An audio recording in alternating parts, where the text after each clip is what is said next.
সৃষ্টিশীলতার কলমে রূপকথার মতোই বর্ণিত হল দেবাংশী আর শানের বিবাহ গাথা।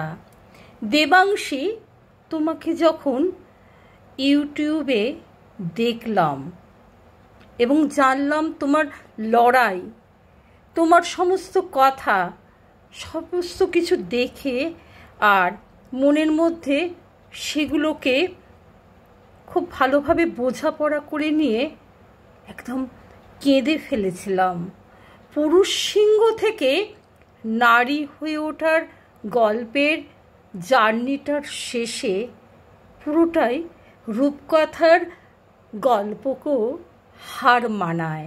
তোমার শাড়ির আঁচলটা শান যখন ধরে তোমরা যখন একটা ফটোশ্যুট করেছিলে, সেটা দেখতে এত সুন্দর, এত গর্জাস মনে হয়েছিল।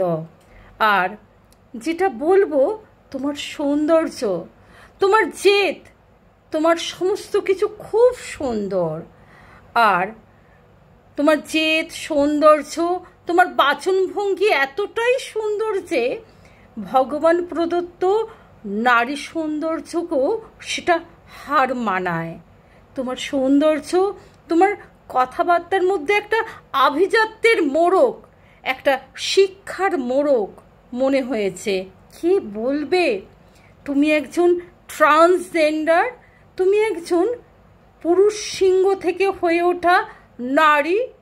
তোমার সব কিছু কথাবার্তাগুলো যখন শুনছি, তখন সেটা কখনোই একটা আবেগলেপনার মতো মনে হয়নি, বরং তোমাকে অনেক বেশি রুচিশীল, তোমার কথাবার্তা অনেক বেশি সংযত এবং শিক্ষার আলপনা বা মোড়ক দিয়ে মোড়া মনে হয়েছে।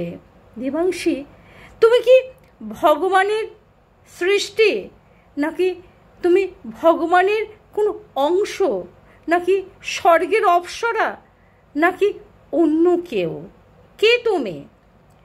বিয়েতে যখন কনে সাজে তোমার ছবিটা দেখছি, তখন মনে হয়েছে হিজড়া এই শব্দের যে প্রকৃত অর্থ আরবি শব্দের চেয়ে বাংলা মানেটা গোধূলি, একটা সুন্দর, একটা সৌন্দর্য, সেই গোধূলির সৌন্দর্যের আলোয় মোড়া তুমি হয়ে উঠেছ একজন শ্রেষ্ঠ নারী।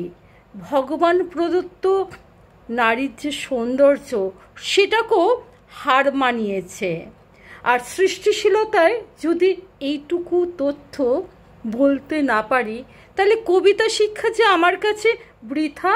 আর তোমাকে সমাজ যেভাবে, পরিবার যেভাবে কোণঠাসা করে রেখেছিল, কিন্তু তুমি যেভাবে নিজেকে প্রমাণ করেছ, তোমার রুচিশীলতা, তোমার শিক্ষা, তোমার অ্যাটিটিউড, সব কিছু দিয়ে, তাই সবসময় মনে হয়েছে এই প্রগতিশীল সমাজের একজন হয়ে আমি তোমার লড়াইকে জানাই কুর্নিশ।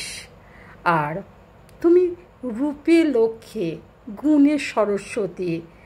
রূপে লক্ষ্মী আর গুণে সরস্বতীর সমন্বয় তুমি হয়ে উঠতে পেরেছ এই সমাজের একজন গোধূলির সৌন্দর্যের আলোয় আলোকিত এক অপূর্ব, অনন্যা, এক সুন্দরী রাজকন্যা। তাই তোমাকে একজন কবিতাপ্রেমী মানুষ হিসেবে আমি জানাই আমার বা সমগ্র সমাজের প্রতিনিধি হয়ে আমাদের তরফ থেকে বা পক্ষ থেকে অভিনন্দন বার্তা ও শুভেচ্ছা। ধন্যবাদ।